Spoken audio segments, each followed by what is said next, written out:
paksiw. Ang aking ulam ay paksiw at fried rice. Lagyan ko lang ng bawang.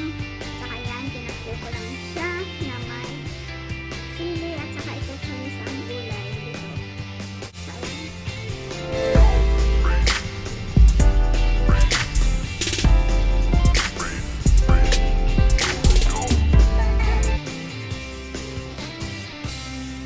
Nagasan ko na.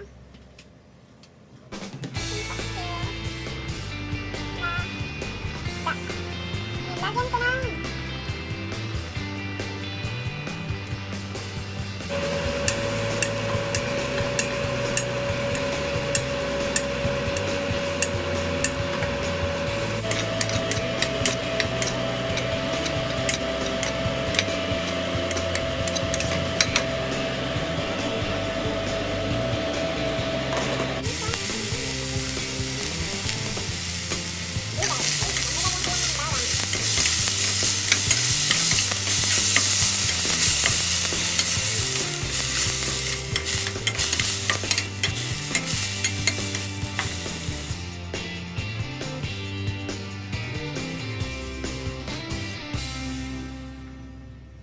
Hanya akong kumain.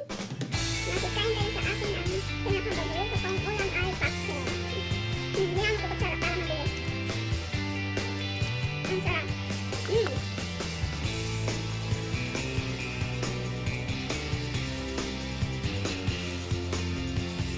Mm.